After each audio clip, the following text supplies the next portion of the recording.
ಜೈ Shri Gurudev. Hi students, ಇವತ್ತು same retirement of A ಪಾರ್ಟ್ನರಲ್ಲಿ 2017ನೇ ವರ್ಷದ question paper ಪ್ರಾಬ್ಲಮ್ನ solve ಮಾಡೋಣ. ಕ್ವಶನ್ ಫಸ್ಟ್ ಯಾವುದಪ್ಪ ಅಂತ ನೋಡೋದಾದರೆ, Rajesh, Mahesh and Dinesh were partners sharing profit and loss in the ratio of 4:3:3. Their balance sheet as on 31st/12/2013 was as follows. Liability side, sundry creditors 50,000, bills payable 10,000, general reserve 25,000, capital accounts Rajesh 80,000, Mahesh 60,000, Dinesh 50,000. Total of capital account 1,90,000, liabilities total 2,75,000. Asset side, land and building 1 lakh, plant and machinery 70,000, motor van 20,000, stock in trade 50,000, debtors 31,000, less RBD 1,000, outer column 30,000, bank 5,000, asset side total 2,75,000. So Mahesh retires on the date on the following terms. First adjustment, the goodwill of the firm is to be valued at rupees 70,000. Next, it is decided not to maintain goodwill accounts in the books. Next, stock in trade and land and building to be appreciated by 10%. Plant and machinery and motor van are to be depreciated by 10%. Liability for payment of gratuity to workers rupees 12,000 is not recorded in the books.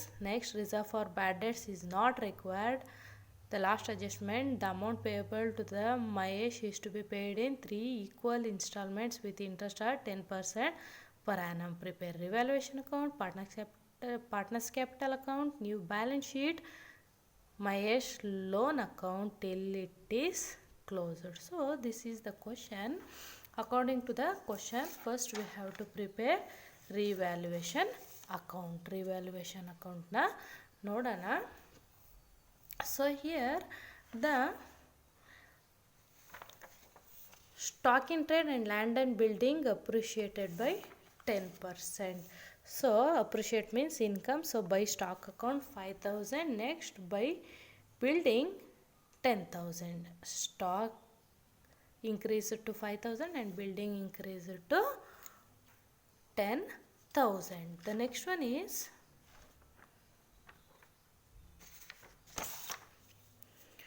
plant and machinery and motor van are to be depreciated by 10%. As we all know, depreciate means loss. So to plant and machinery 7,000, to motor van 2,000. Next, liability for payment of gratuity to workers rupees 12,000 is not recorded in the books. Liability means ಬಾಕಿ ಇರೋದು, ನಾನು already ಹೇಳಿದ್ದೆ ನಿಮಗೆ. Liability ಅಂದರೆ ಬಾಕಿ ಇರುವಂಥ ಮೊತ್ತ, ಅದನ್ನು ನಾವು ತೀರಿಸಬೇಕು. So it is a expense. So that should be write to the debit side of the revaluation account. Outstanding ಅಂದರೆ ಬಾಕಿ ಇರುವ ಮೊತ್ತ, ಅದನ್ನು ತೀರಿಸ್ಬೇಕು. ನಾವು ತೀರಿಸ್ತೀವಿ ಅಂದರೆ ಖರ್ಚಾಗುತ್ತೆ, ಅದರಿಂದ ಅದನ್ನು debit side of the revaluation account ಬರೀಬೇಕಾಗುತ್ತೆ. So to outstanding gratuity to workers 12,000. The next adjustment is reserve for bad debts is not required. ಅಂದರೆ ಬ್ಯಾಡ್ ಡೆಟ್ಸು ಇಲ್ಲಿ ಆಗೋದಿಲ್ವಂತೆ. ಬ್ಯಾಡ್ ಡೆಟ್ಸ್ ಅಂದರೆ ಕೆಟ್ಟ ಸಾಲ ಇಲ್ಲಿ ಆಗೋದಿಲ್ವಂತೆ. All the debtors will be recovered. ಎಲ್ಲ ಡೆಟಾರ್ಸಿಂದ ಬರುವಂಥ ಮೊತ್ತ ರಿಕವರ್ ಆಗುತ್ತೆ.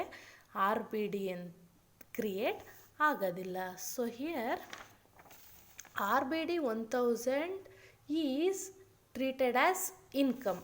ಇಲ್ಲಿ RBD ಟ್ರೀಟ್ ಮಾಡಿದ್ದೀವಲ್ಲ, ಅದನ್ನು ನಾವು ಇನ್ಕಮ್ ಅಂತ ತಗೋತೀವಿ. ಅದರಿಂದ to RBD 1,000 is shown in the income side of the revaluation account. So now we should balance the account 21,000 both the total, and here the credit side the total is less.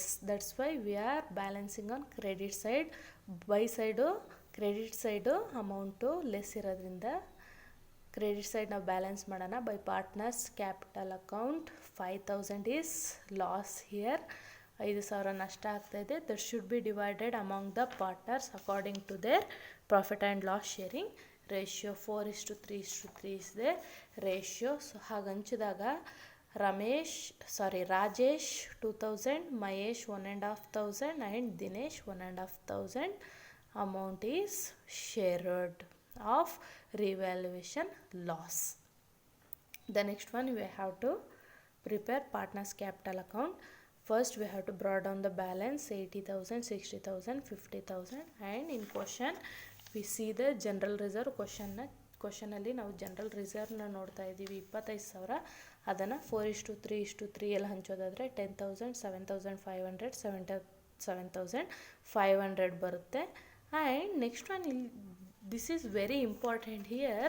The first adjustment is the goodwill of the firm is to be valued at rupees 70,000, and the next adjustment continues that it is decided not to maintain goodwill account in the books. Means goodwill ಅಕೌಂಟ್ನ ನಾವೇನು ಮಾಡೋ ಹಾಗಿಲ್ಲ, maintain ಮಾಡೋ ಹಾಗೆ ಇಲ್ಲ. That's why we have to close the goodwill account here. Goodwill ಅಕೌಂಟ್ನ ನಾವೇನು ಮಾಡಬೇಕು, ಕ್ಲೋಸ್ ಮಾಡಬೇಕು. ಅದಕ್ಕೆ 2 ಜರ್ನಲ್ ಎಂಟ್ರಿ ಬರ್ತದೆ. ಅದೇನೇನು ಜರ್ನಲ್ ಎಂಟ್ರಿ ಅಂತ ನೋಡೋಣ. The first one is goodwill account data to all partners capital account. That is goodwill account data to Rajesh capital account, to Mahesh capital account, and to Dinesh capital account. So 70,000ನ 3 ಜನದ ರೇಷಿಯೋಗೆ ಅನುಗುಣವಾಗಿ ನಾವು ಹಂಚಬೇಕು. ಅದನ್ನು partners capital ಅಕೌಂಟಲ್ಲಿ post ಮಾಡಬೇಕು. ಹೇಗಪ್ಪ ಅಂತಂದರೆ by goodwill 28,000, 21,000 and 21,000. Next, the goodwill should be done on another journal entry. ಅದು ಕಂಟಿನ್ಯೂಯೇಷನ್ ಆಗಿ ಅನದರ್ ಎಂಟ್ರಿನ ನಾವು ಮಾಡಬೇಕು. ಯಾವುದು ಅದು ಅಂತಂದರೆ remaining partners capital account debtor to goodwill account. Remaining partners ಅಂತಂದರೆ ರಿಟೈರಿಂಗ್ ಪಾರ್ಟ್ನರ್ನ ಬಿಟ್ಟು ಉಳ್ಕೊಂಡಿರುವಂಥ ಪಾರ್ಟ್ನರ್ಸ್ನ ನಾವು ರಿಮೈನಿಂಗ್ ಪಾರ್ಟ್ನರ್ಸ್ ಅಂತ ಕರಿತೀವಿ. So Rajesh capital account debtor, Dinesh capital account debtor to goodwill account. So ಅದನ್ನು ಕೂಡ ಏನು ಮಾಡಬೇಕಂತೆ, 70,000ನ ಅವರ ರೇಷಿಯೋಗೆ ಅನುಗುಣವಾಗಿ ನಾವು ಹಂಚಬೇಕಂತೆ. Ratio is already we all know 4:3. 4:3 ರೇಷಿಯೋಗೆ ಅನುಗುಣವಾಗಿ ರಾಜೇಶ್ಗೆ ಮತ್ತು ದಿನೇಶ್ಗೆ ಹಂಚಿದಾಗ 40,000 ಆ್ಯಂಡ್ 30,000 ಬರುತ್ತೆ. ಅದನ್ನು ನಾವು ಡೆಬಿಟ್ ಸೈಡ್ ಪೋಸ್ಟ್ ಮಾಡಿದ್ವಿ. See here to goodwill account Rajesh 40,000 and Dinesh 30,000. So next, the revaluation account loss should be transferred to revaluation account loss 2,000, 2,500, 1,500, and after that we have to total the account. Rajesh 1,18,000, Mahesh 88,500, Dinesh 78,500. So the remaining partners account should be balance. remaining partners ಕ್ಯಾಪಿಟಲ್ನ balance ಮಾಡಬೇಕು. Rajesh 76,000 and Dinesh 47,000. Rajesh 76,000, Dinesh 47,000 ಬರುತ್ತೆ.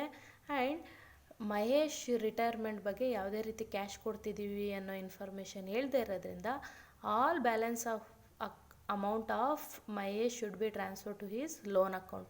ಮಹೇಶ್ ದುಡ್ಡನ್ನ ನಾವು Mahesh loan account ಅಂತ transfer ಮಾಡೋಣ. So to Mahesh loan account 87,000. This is the partners capital account.